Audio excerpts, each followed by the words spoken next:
Hey everyone, I'm Jessica Dalcourt from CNET, and this here is the Pantech Flex for AT&T.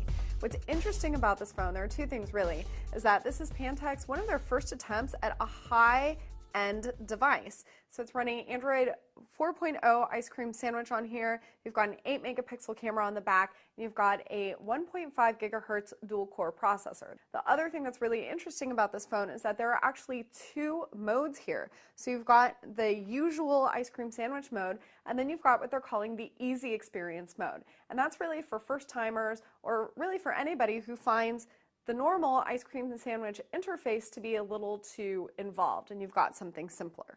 Even though it's simpler, I actually really like the easy experience offered here. It does keep things simplified. It's a lot easier to just get to the meat of what you want to do on your phone. So I do like that there are the two options. The one thing that's interesting though is that the standard ice cream sandwich option seems a little over-cluttered to me and even over-designed. In the standard experience, Pantech does expose a lot of extra menus that you would otherwise have to crawl around in the settings for, and I like that that's there. But I also think that it makes things a little bit over-cluttered, and it makes some of the buttons a little bit smaller and harder to press. So I'm not sure if that's doing the operating system any favors.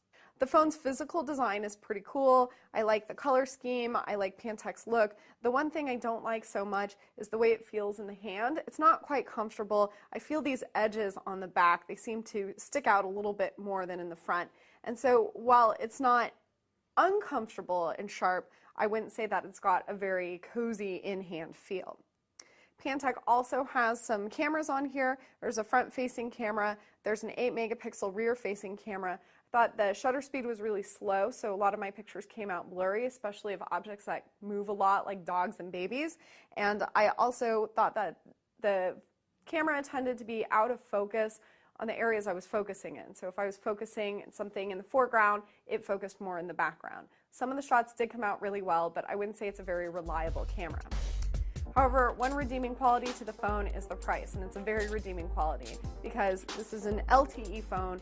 It's got Android 4.0 on it. It's got this camera, and it's got the fast processor, and it's only $50 with AT&T, and that's with a new 2-year service agreement.